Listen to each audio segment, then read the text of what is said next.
Good morning student. आपके education management and inclusive school जो third प्रश्न पत्र है उसमें हम जो है मैनेजमेंट का अध्ययन कर रहे थे और मैनेजमेंट के अंतर्गत ही हमने जो शिक्षकों का प्रबंधन प्रारंभ किया था।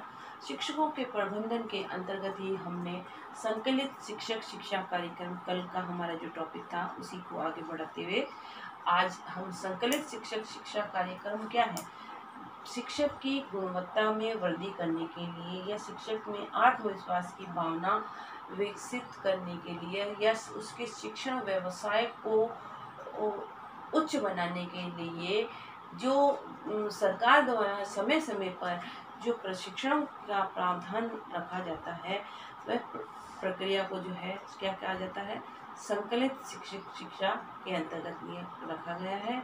और संकलित शिक्षक शिक्षा का यही प्रयास है कि शिक्षकों की शिक्षण में गुणवत्ता को में वृद्धि की जाए ताकि बालक को सही ज्ञान समय पर मिले और बालक का भविष्य इससे उज्जवल होए। संकलित शिक्षक शिक्षा के जो स्वरूप है इसको 3 स्वरूप बताया है। पहला है आधार शिक्षा,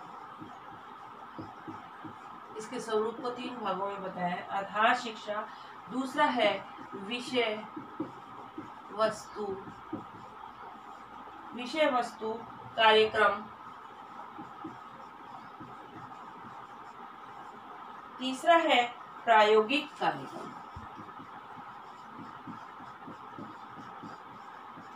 प्रायोगिक कार्यक्रम 3 स्वरूप बताए हैं। पहला है आधार कार्यक्रम। आधार कार्यक्रम से तात्पर्य है कि आधारभूत शैक्षिक कार्यक्रम जो है दार्शनिक, मनोवैज्ञानिक और सामाजिक आधारों को इसमें सम्मिलित किया गया है कि शिक्षा का जो प्रमुख आधार क्या है, दार्शनिक, मनोवैज्ञानिक एवं सामाजिक होना चाहिए।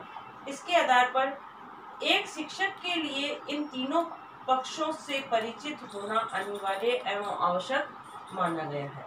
ठीक है।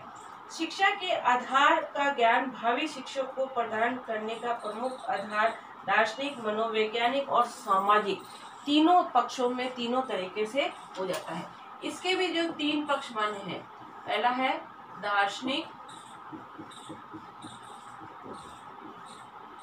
दूसरा मनोवैज्ञानिक,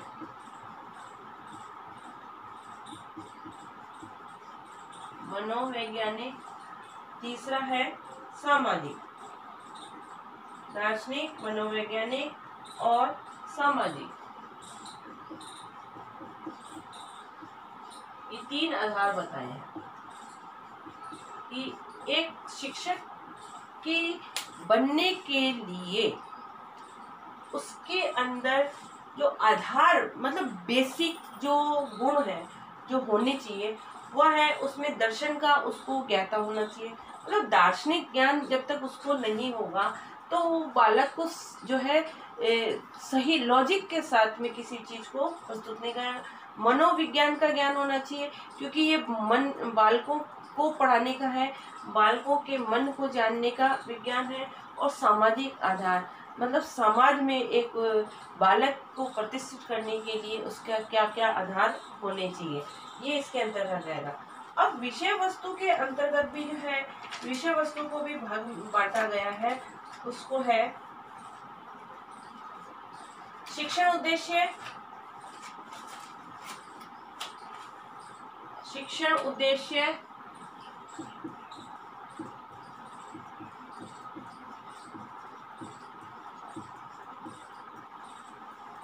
दूसरा है शिक्षण विधियां,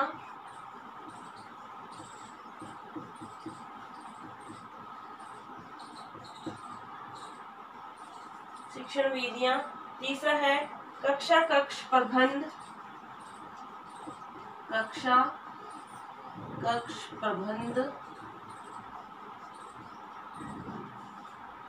चौथा है शिक्षण तकनीकी,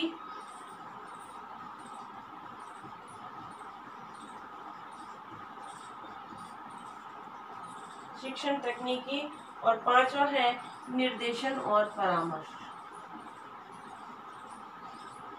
निर्देशन और परामर्श, ठीक है। इनको जो है प्रमुख माना है विषय वस्तु के अंतर्गत, क्योंकि विषय वस्तु से मतलब है कंटेंट। कंटेंट को जब हम प्रस्तुत करते हैं तो हमको शिक्षण के उद्देश्य हम निर्धारित करेंगे कि हम जो पढ़ा रहे हैं उसको पढ़ाने के बाद में विद्यार्थियों के व्यवहार में क्या क्या परिवर्तन आएगा। अब जो उद्देश्य हमने निर्धारित कर लिए तो उस विषय वस्तु को हम किन शिक्षण विधियों के माध्यम से प्रस्तुत कर रहे हैं। हर एक विषय वस्तु को एक ही शिक्षण विधि से नहीं प्रस्तुत किया जा सकता, या एक ही विषय को हर विषय को एक ही शिक्षण विधि से नहीं पढ़ाया जा सकता। कुछ में प्रदर्शन लेना पड़ता है, किसी में प्रयोग लेना पड़ता है, किसी में व्याख्यान करना पड़ता है, किसी में समूह में चर्चा करा के कराना पड़ता है, ये सब इसमें। और कक्षा का मैनेजमेंट कैसा है, हर कक्षा को जो ये जिस विधि से हम पढ़ा रहे हैं उस विधि के अनुसार हमको उसका मैनेजमेंट करना पड़ता है।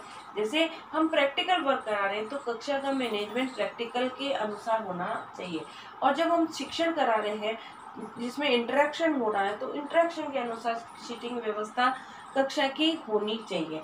तो ये कक्षागत प्रबंधन में आता है। अब उसके लिए हम क्या क्या टेक्नोलॉजी काम में ले रहे हैं, जो टेक्नोलॉजी से हम काम में ले रहे हैं उसका ज्ञात हमको स्वयं को है या नहीं है। नई नई टेक्नोलॉजी जो शिक्षण के लिए को प्रभावी बनाने के लिए वर्तमान में हम टेक्नोलॉजी के युग में जी रहे हैं। तो टेक्नोलॉजी का जब तक हम शिक्षक को ज्ञान नहीं होगा तो वो बालकों को भी विषय वस्तु को उस टेक्नोलॉजी से जोड़कर प्रस्तुत नहीं कर पाएगा, क्योंकि जब खुद को ही हमको ज्ञान नहीं होगा तो हम कैसे।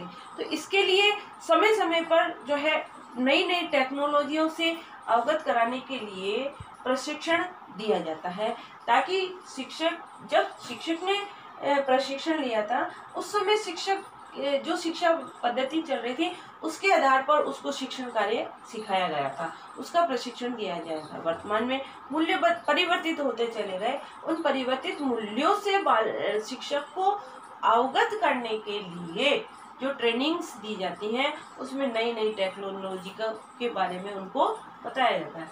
नेक्स्ट है निर्देशन और परामर्श। समय समय पर बालकों को जो है निर्देशन परामर्श दिया जाता है, क्योंकि बालकों को की शिक्षण कार्य करते समय बालकों को समस्याएं आती हैं, कुछ उनकी व्यक्तिगत समस्याएं होती हैं, उनकी रुचि से संबंधित है, बालक को समझ नहीं आता है तो उसको समझाना होता है।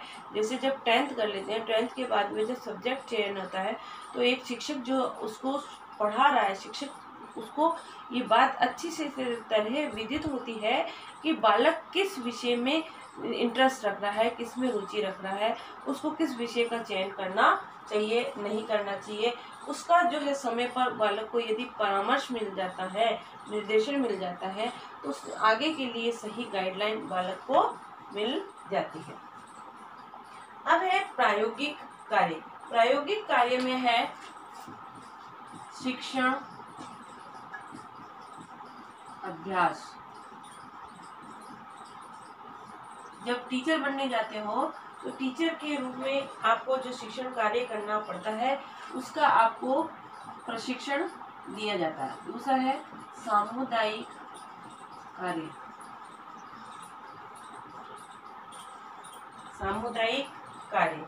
तीसरा है विद्यालय संबंधी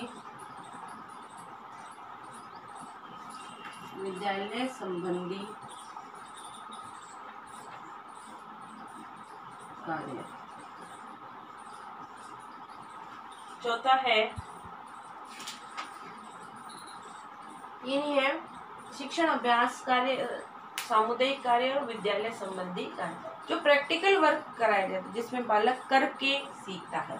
तो प्रैक्टिकल कार्य में जब शिक्षक शिक्षण कार्य करने जा रहा है या शिक्षक बनने जा रहा है, जैसे आप एज ए टीचर अभी ट्रेनिंग ले रहे हो, अभी बने नहीं हो, अब ट्रेनिंग पीरियड चल रहा है, तो आपको स्कूल में एक शिक्षक कैसे शिक्षण कार्य करता है इसके लिए शिक्षण अभ्यास पूरक कार्यक्रम रखा जाता है। अभी आपका कोरोना काल होने के कारण शिक्षण अभ्यास कार्य नहीं हो पाया है, ये अभी क्योंकि अभी परिस्थितियां ही ऐसे चल रही हैं। तो इसमें आप जब इंटर्नशिप में जाओगे तो आपको यही सीखोगे कि कक्षा में कैसे बालक को पढ़ाया जाता है, कैसे समझाया जाता है। दूसरा सामुदायिक कार्य, सामुदायिक गतिविधियां जो होती हैं उनको आयोजित करने के लिए कैसे हमको उसको आयोजित करनी है, कैसे उनका शेड्यूल बनाना है, इन सब के बारे में। विद्यालय संबंधी कार्य, विद्यालय के अंतर्गत एक शिक्षक को क्या क्या कार्य करने पड़ते हैं, कौन कौन से रिकॉर्ड मेंटेन करने पड़ते हैं, उन रिकॉर्ड में किस रिकॉर्ड में क्या चीज़ सम्मिलित की जाती है, इन सब का काम जो है विद्यालय के विद्यालय संबंधी कार्य में आता है। ठीक है, इस प्रकार से संकलित शिक्षक शिक्षा कार्यक्रम है उनको 3 भागों में बांटा है, आधार, विषय वस्तु और प्रायोगिक। आधार को भी 3 भागों में बांटा है, दार्शनिक, मनोवैज्ञानिक, सामाजिक। विषय वस्तु को 5 भागों में बांटा है, शिक्षण उद्देश्य, विधियां, कक्षागत प्रबंधन, तकनीकी और निर्देशन परामर्श। प्रायोगिक में शिक्षण अभ्यास, सामुदायिक और विद्यालय संबंधी कार्य को सम्मिलित किया गया है। आपका 8वां गृह कार्य है